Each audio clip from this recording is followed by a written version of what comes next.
Bonjour tout le monde. Alors, pour aujourd'hui, on va commencer le dernier module de l'année qui s'appelle la conquête des droits, des droits civils et des libertés. En fait, c'est l'histoire du 20e siècle qu'on a analysé sous l'angle des droits et libertés. On va voir que ces droits et libertés-là vont fluctuer, vont évoluer d'une région à l'autre dans le monde, mais aussi surtout d'une époque à l'autre euh, au fur et à mesure que le 20e siècle a commencé. Donc, quelques images que vous avez à gauche de personnages célèbres. On a qu'à penser à Rosa Parks, Gandhi, on a Anne Frank, bref, et à droite, on a des dictatures très célèbres, de Staline à Mao et à Hitler. Donc, c'est là-dessus qu'on va se pencher. Aujourd'hui, dans le fond, on va commencer à parler des différents concepts qui vont être abordés dans ce module-là. Alors, on y va. Votre programme principal, donc, pour les prochaines semaines avec moi, donc, concept et vocabulaire, c'est par ça qu'on va commencer. Ensuite, on va faire le où et le quand. Ça va avoir lieu donc au 20e siècle, comme je le disais. Puis, on va commencer avec le droit des femmes. Ça va être dès le cours 2. Ensuite de ça, on va s'en aller. On va parler très, très, très brièvement de la Révolution russe. Ensuite, des années folles et de la Grande Dépression. Et enfin, des régimes autoritaires qui ont mené à la Seconde Guerre mondiale. On parlait de l'après-guerre, de la décolonisation et de la conquête des droits des Noirs, ou autrement dit, la lutte contre le racisme menée, entre autres aux États-Unis par Martin Luther King et ensuite dans les années 80-90 par Nelson Mandela. Donc, concept et vocabulaire. Les trois grands principes sociaux qui sont à la base de ce chapitre-là, c'est l'égalité, la liberté et la responsabilité. Là, vous devez suivre dans votre document de notes de cours qui a été rendu disponible et vous devez remplir les notes de cours. On est à la page 2. Donc, égalité, bien sûr, c'est ce qu'on essaye dans les sociétés de mettre de plus en plus de l'avant, la liberté et la responsabilité individuelle et collective qui accourt dans les sociétés. Donc, ça, c'est trois grands principes sociaux à la base. C'est quoi la liberté? Bien, plusieurs affirment que la liberté, c'est pas faire ce qu'on veut, mais c'est de pouvoir choisir ce qu'on veut faire. La liberté conduit à toutes les libertés qu'une société choisit de se donner. La liberté de parole, la liberté de penser et la liberté d'opinion. Il y a plein d'autres types de libertés que je n'aborderai pas, mais dans le fond, plusieurs s'imaginent, par exemple, que le fait d'être un adulte, c'est le fait d'être libre. Hein, on peut faire ce qu'on veut. Eh bien, c'est pas vrai. Euh, Tout le monde, les adultes qui choisissent d'aller travailler, dans le fond, tous les matins, ils choisissent de le faire, ils choisissent de faire ça pour aller gagner de l'argent qui va leur permettre euh, d'acquérir des biens ou d'accumuler certaines expériences de vie. Mais la liberté, vous l'avez à tous les jours. Vous pouvez choisir de ne pas prendre votre autobus scolaire, autobus scolaire, voilà, excusez-moi, ou encore, moi, je pourrais choisir de ne pas aller travailler le matin, mais il y aurait des conséquences. Donc, la liberté, c'est de pouvoir choisir ce qu'on veut faire. OK? Euh, donc, au niveau de l'égalité, il faut que nul citoyen ne soit assez opulent, donc assez riche, pour en pouvoir acheter un autre, et nul assez pauvre pour être contraint de se vendre. Donc, pour qu'une société soit égalitaire, il faut que tous aient au départ la chance d'arriver au même point. Ensuite, chacun a la responsabilité de mener à bien sa réussite. Est-ce qu'on en est là présentement? J'en doute fortement. Même au Canada, malgré toutes les politiques qui sont mises de l'avant de façon à favoriser la réussite des plus démunis, il y a encore au départ certaines personnes qui sont plus avantagées que d'autres, mais espérons que les années à venir vont réduire l'écart entre les riches et les pauvres. Et donc la responsabilité, on en parlait, la responsabilité consiste à poser certains actes, à reconnaître ces actes et à en tirer les avantages et à prendre les mesures pour en corriger les conséquences s'il y a lieu. Donc, plus on va vieillir, plus on va acquérir de nombreuses responsabilités, mais vraiment, c'est de toujours être capable de reconnaître ses actes. OK? Ça, c'est la clé de la responsabilité, puis essayer de se corriger pour voir si on peut s'améliorer. Donc, là, vous êtes dans le document page 3 à 5. On vient de remplir la page 2. Oubliez l'élément manuel réalité 2B, page 335. Oubliez ça, on va le faire ensemble. Donc, alors, que signifie l'indication? situation très grave pour la presse. Donc, il arrive que la liberté de presse soit quasi inexistante et que l'information qui circule ne soit pas celle autorisée par le gouvernement.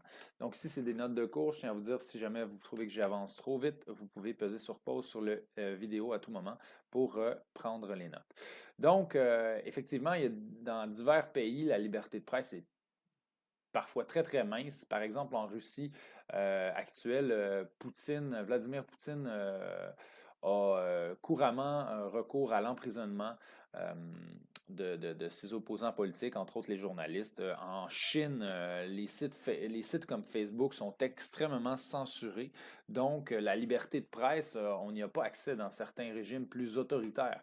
Pourquoi est-ce que les régimes autoritaires ou réduisent la liberté de presse? C'est qu'ils veulent maintenir leur pouvoir. Plus les gens sont informés, plus leur pouvoir est menacé. Donc, c'est la raison pour laquelle la plupart des grands régimes autoritaires ont contrôlé la presse plutôt et imposé de fortes censures. Donc, le droit à la liberté d'opinion et d'expression est-il un droit pleinement respecté dans des pays comme la Russie, l'Afghanistan, la Côte d'Ivoire, l'Algérie, le Mexique ou Haïti? Donc, il y avait une carte dans le fond avec une légende là, qui était du plus foncé au plus pâle et vous auriez dû, en regardant cette carte-là, affirmer que le droit n'est pas respecté pleinement puisque la situation est difficile pour la presse dans ces pays. Donc, l'État se sert des médias pour influencer l'opinion publique dans ces pays-là, comme je le disais tantôt. J'avais nommé la Chine. On aurait pu parler aussi des nazis qui contrôlaient grandement la presse. Ils ont commencé d'ailleurs par emprisonner les journalistes opposés politiquement à eux dans les années 30 dans les camps de concentration. Donc, le droit à la liberté d'opinion et d'expression est un droit reconnu et respecté dans plusieurs pays du monde, tels le Canada, les États-Unis et la majorité des pays d'Europe. Dans ces pays, les citoyens, les journalistes peuvent-ils dire ou écrire ce qu'ils veulent dans les journaux, à la télévision, à la radio et maintenant dans les réseaux sociaux tels que Facebook ou Twitter? Vous devez justifier votre réponse. Alors, la réponse est non. La liberté d'expression, ça s'arrête là où ça devient diffamatoire, là où ça devient insultant ou irrespectueux envers des cibles que l'on a. Donc, la presse doit mesurer la valeur de l'information et l'impact de sa publication sur la vie individuelle, excusez, il y a une erreur ici, et collective. Les journalistes doivent assurer la diffusion d'informations de la façon la plus juste, la plus complète et la plus honnête possible. Il en est de même pour les citoyens au sujet des nouvelles rapportées sur les réseaux sociaux. Et actuellement, on n'a qu'à penser à tout ce qui est COVID. Écoutez, gang, il y a du monde qui pense que la COVID a été créée par, si vous tapez par exemple Bill Gates et COVID, il y a des gens qui pensent que Bill Gates, qui est le fondateur de Microsoft, un richissime, en fait, il est la deuxième fortune la plus haute dans le monde après Jeff Bezos. Et il y en a qui disent que Bill Gates, actuellement, essaye d'implanter un réseau, le 5G, pour les cellulaires, et il y en a qui disent que par le biais du 5G, il a créé un virus de toutes pièces.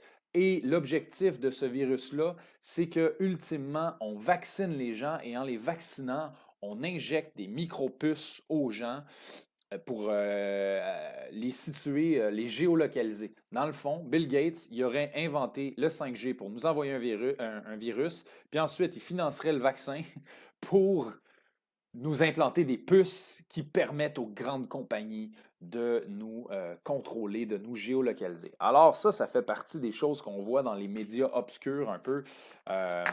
Souvent, il y a des gens qui tendent à croire des choses qui sont inconcevables juste parce qu'ils les ont lues sur Internet et qu'il y a des gens qui sont qui ont un assez grand besoin d'attention pour publier ce genre de choses-là. Donc, c'est la raison d'ailleurs pour laquelle il y a des tours qui ont commencé à être incendiées, des tours des tours radio qui ont commencé à être incendiées récemment pour empêcher la diffusion du réseau 5G. Bref, beaucoup de choses qui ont peu de sens. Et c'est ce qu'on retrouve, hein? Et les médias doivent protéger l'information qui a du bon sens. OK? Donc, on trouve de tout sur Internet, du bon comme du très mauvais. OK? Donc, les membres de Reporters sans frontières luttent pour que le droit à la liberté d'opinion et d'expression soit reconnu et respecté partout dans le monde. Donc, ça, c'est un peu comme des médecins sans frontières qui vont aider des gens ailleurs, qui proviennent souvent de l'Occident. Eh bien, Reporters sans frontières, eux autres, ils vont soulever des situations problématiques dans le monde, puis ils vont essayer de changer les choses de façon à ce que les journalistes, leur sécurité soit plus respectée dans certains pays. Donc, je pourrais vous parler d'ailleurs de Jamal Khashoggi. Je vais sortir ici, puis je vais vous parler de Jamal Khashoggi. Jamal Khashoggi, Khashoggi, qui est juste ici. Je vous en ai déjà parlé, c'était un journaliste qui était très près de la famille royale en Arabie Saoudite, mais il a fini par s'éloigner de la famille royale. Ici, vous avez Mohammed Ben Salman, qui est le futur roi d'Arabie Saoudite. Et Jamal Khashoggi a fini par être obligé de s'éloigner de la famille parce qu'il les critiquait trop, selon la famille, bien sûr. Il s'est même exilé pendant plusieurs années d'Arabie Saoudite pour finalement être assassiné dans une ambassade.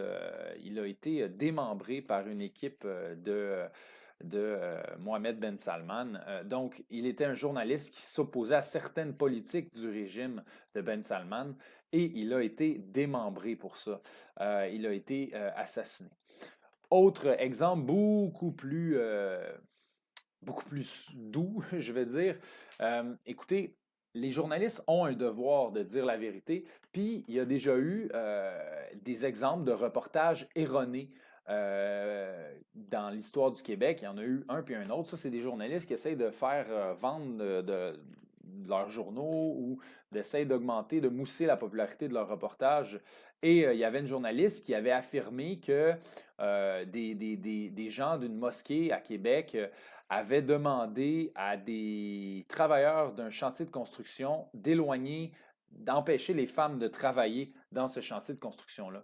Et la journaliste a amené ça à TVA comme si c'était des faits, comme si c'était véridique. Elle n'a pas vérifié ses sources et ça s'est avéré totalement faux. Donc, le conseil de presse a blâmé sévèrement TVA d'avoir diffusé un reportage qui était totalement faux. En fait, la mosquée n'avait jamais exigé quoi que ce soit. C'était des oui-dire, des rumeurs et ça a bien fait mal paraître TVA.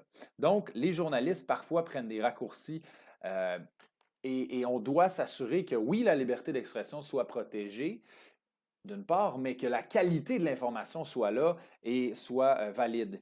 Et malheureusement, comme je le disais tantôt, avec tout ce qui est Twitter, Instagram, Facebook, puis même on a le président des États-Unis qui est le pire exemple au monde qui n'arrête pas de mentir. On dit qu'il aurait menti plus de 11 000 fois depuis il a été mis au pouvoir en 2017. Donc, c'est vraiment terrible la quantité de fausses informations qui circulent, surtout lorsqu'elle vient des leaders mondiaux, Donald Trump de surcroît. Donc, vous deviez me dire maintenant, ça c'est comme une espèce de prémisse à notre chapitre. Normalement, si on avait été en classe, mais là, vous n'avez pas ce manuel-là, vous auriez dû écrire les noms des pays et quel type de lutte est-ce qu'il y a eu pendant le 20e siècle dans ces pays-là. Donc, aux États-Unis, c'était de l'antiracisme, de même qu'en Afrique du Sud. Les deux vedettes, les deux personnages principaux de ces aventures-là, c'est Martin Luther King et Nelson Mandela. Nelson avec un N et non avec un M, Mandela. En Angleterre, ça a été des luttes féministes, en fait, les femmes qui voulaient aider leurs consoeurs à améliorer leur sort dans la société, on les a appelées les suffragettes. Et en Inde, ben, on a eu une vague de décolonisation, c'est-à-dire que l'Inde, qui est située juste ici, s'est libérée, entre guillemets, a déclaré son indépendance face à l'Angleterre grâce à moi, au Mahatma Gandhi, donc dans les années 40. Ici, dernière petite chose à prendre en note. Donc, qu'est-ce que la censure? C'est le contrôle exercé par le pouvoir sur des écrits, des spectacles avant d'en autoriser la diffusion. La Chine actuellement censure énormément sa population, pour ne nommer que ce pays-là. La dissidence, c'est la contestation des règles mises en place par un groupe, comme un gouvernement. Donc, par exemple, si pendant la COVID, il se mettait à avoir une loi obligeant les gens à porter des masques, ben, les gens qui ne mettraient pas un masque feraient preuve de dissidence. L'égalité, c'est le principe que tous les êtres humains aient les mêmes droits.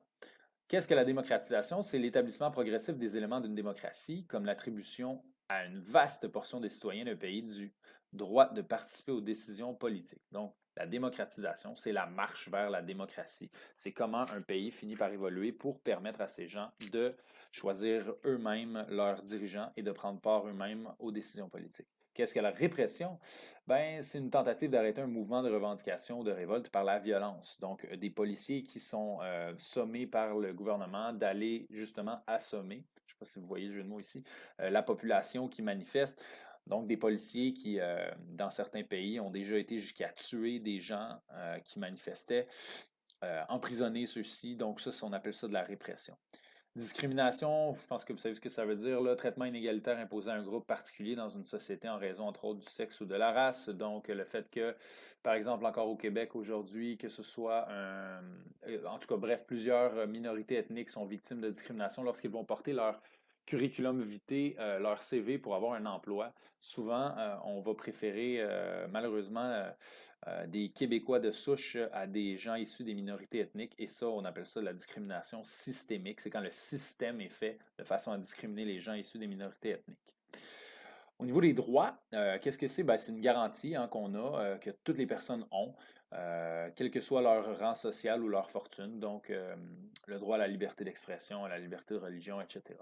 Ségrégation, c'est quoi? C'est obligation politique et juridique faite à un groupe social de vivre à distance des autres groupes de la société en raison de la couleur de la peau, du sexe, de la religion ou de l'ethnie. Donc, je vais vous montrer des images de tout ça en temps et lieu. À mesure qu'on va avancer dans le chapitre. Donc, on est où et on est quand? Là, on est dans le document, page 7. On continue les notes. Donc, le 20e siècle est une période de crise et de guerre, mais aussi de lutte importante pour la connaissance des droits et libertés. Les événements qui marquent ce siècle touchent l'ensemble de la planète. Au début du 20e siècle, quelques puissances impérialistes, impériales, ça veut dire qui vient d'un empire, occidentales contrôlent un grand nombre de pays dont elles exploitent les richesses. C'est ce qu'on vient de voir dans le dernier module. J'espère que vous en souvenez. Donc, ce moment où les puissances européennes ont contrôlé, entre autres, l'Afrique et l'Asie pour en exploiter les richesses. L'Afrique, par exemple, est presque entièrement colonisée. Les rivalités entre ces puissances seront d'ailleurs à la base de la Première Guerre mondiale. On en avait parlé. Donc, le siècle sera aussi marqué par une révolution en Russie, une grave crise économique, la Seconde Guerre mondiale, de terribles génocides, mais aussi par de multiples luttes pour la reconnaissance des libertés et des droits civils. Donc, le 20e siècle a commencé au moment où il y avait énormément de populations dans le monde qui étaient brimées de leurs droits par des puissances étrangères, majoritairement européennes, et on a fini le 20e siècle à un moment où les nations se sont mises à collaborer davantage et un moment où les minorités étaient beaucoup mieux protégées qu'elles ne l'étaient au début du siècle. Donc, on va mettre quelques événements en perspective. Donc, 1914 à 1918, la Première Guerre mondiale. La Révolution russe va arriver en 1917 pendant la Première Guerre mondiale. C'est d'ailleurs ce qui va expliquer le retrait de la Russie de la Triple Entente durant la Première Guerre mondiale. Après la Première Guerre, donc on a aussi appelé la Grande Guerre, il va y avoir une vaste période de prospérité qui va durer environ 10 ans jusqu'au crash boursier de 1929. Je vais y revenir. La Seconde Guerre mondiale qui a eu lieu en 1939 jusqu'en 1945, qui a mis fin au crash boursier et à la crise économique des années 30. La guerre froide, qui est une espèce de guerre indirecte que se sont jouées les États-Unis et la Russie pendant la vaste majorité de la fin du 20e siècle. Donc, les deux conflits majeurs du 20e siècle sont qualifiés de guerre mondiale. Pourquoi? Parce qu'ils impliquent la majorité des pays du monde de tous les continents. Voilà, ça c'était la petite capsule pour le premier cours. Donc, vous avez les pages 191 à 196 à faire en devoir et on se retrouve au prochain cours pour une autre capsule. Au revoir!